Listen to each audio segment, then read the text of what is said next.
ମୁଁ ସୂର୍ଯ୍ୟକାନ୍ତ ଦାସ ଗୁଲୁ। ଇଏ ଆମ ନଈ, ଇଏ ଆମ ଚିତ୍ରତୋଳା ନଈ, ବହୁତ ପୁରୁଣା ବର୍ଷର ନଈ।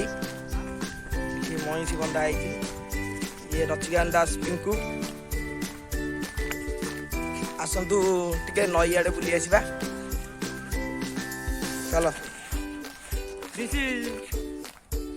ଦେଖନ୍ତୁ ଆମ ମଇଁଷି ଗୋଠରେ ମଇଁଷି ବନ୍ଧା ହେଇଛି।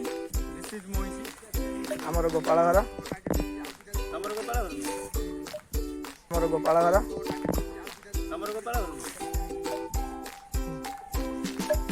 ମଇଁଷି ବନ୍ଧା ହେଇଛି। ନଈ ପାଣି ପୁରା ସ୍ୱଚ୍ଛ। ଦେଖନ୍ତୁ ଏଠି ଲୋକମାନେ ଗାଧଉଛନ୍ତି। ଚିତ୍ତରଞ୍ଜନ ଦାସ ଚିଣ୍ଟୁ, ଆଉ ଇଏ ଆମ ଅଭିଜିତ ଦାସ କାଣ୍ଡୁଆ। କେମିତି ସେ ବଲ୍ ତିଆରି କରି ଖେଳୁଛନ୍ତି। ବାଲୁକା ଶିଳ୍ପୀ ଆମର ଅଭିଜିତ ଦାସ।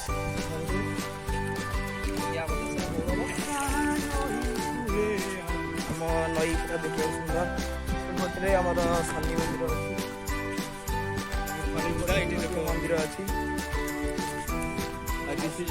ଆମ ଗାଁ ନାଁ ହେଲା ହରଦାସପୁର। ଯଦି ମୋ ଭିଡ଼ିଓଟି ଆପଣଙ୍କୁ ଭଲ ଲାଗିଛି ତାହେଲେ ମୋ ଚ୍ୟାନେଲକୁ ସବସ୍କ୍ରାଇବ୍ କରନ୍ତୁ। ଧନ୍ୟବାଦ।